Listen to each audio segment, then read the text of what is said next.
د راشد خان په ګډون ځینې نور افغان لوبغاړي هم د افغانانو بېوزلو سره مرستې شروع کړې.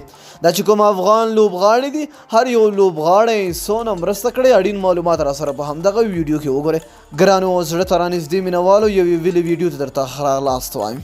د افغانستان ملي لوبډلې نامتو لوبغاړي د وبا د خپرېدو او د هېواد یو شمېر ولایتونو د قرنطین کېدو وروسته له غریبو او نادارو خلکو سره د مرستې اعلان کړی دی. نامتو لوبغاړو کې راشد خان او نجیب الله زدران وایي چې دا د دوی مسؤلیت دی چې په دې سخت وخت کې له غریبو خلکو سره مرسته وکړي. راشد خان په خپل یو پوسټ کې لیکلی دي چې هغه له ټولو خلکو سره مرسته نشي کولی، خو دا مسؤلیت دی چې په دې سختو حالاتو کې له هغه بېوزلو سره چې د وبا له کبله اقتصادي زیانمن شوي دي د اړتیا وړ او ضروري توکو مرستې برابر کړي. هغه همداراز په نورو شتمنو هم غږ کړی دی چې په دې سخت حالت کې دې له بېوزلو سره مرسته وکړي. بل لورې ته نجیب الله زدران هم په یو پوسټ کې دا خپل مسؤلیت ګڼلی دی چې په دې حساس وخت کې له هېوادوالو سره مرسته وکړي. هغه په خپل پوسټ کې لیکلی دي: سلامونه او نیکې هیلې ټولو دوستانو ته.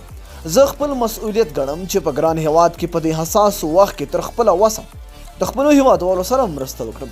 د ټولو هغو افغانانو ورونو او خویندو را چې هېواد نه بهر او که افغانستان کې اوسي غوښتنه کوم چې په دغه سخت وخت کې خپلو هېوادوالو سره په هره برخه او هر رنګه چې وي مرستې ته راودنګي. بل لور ته بیا چټک توپ اچوونکی آفتاب عالم بیا د 200,000 افغانیو د مرستې اعلان کړی دی او ویلي دي چې د کریم صادق فاونډیشن له طریقه به بېوزلو افغانانو سره د خوراکي توکو مرسته وکړي.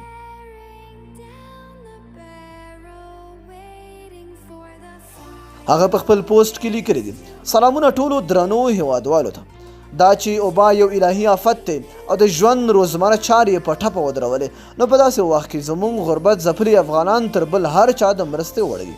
نو په دې اساس زه د کریم صادق فاونډیشن له طریقه له خپلو بېوزلو افغانانو سره د 2 لکه افغانیو په اندازه د خوراکي توکو مرسته کوم او زه په ټولو شتمنو هېوادوالو او د کرکټ په ملي لوبغاړو غږ کوم چې موږ سره دغه د خیر کار کې همکاري وکړي.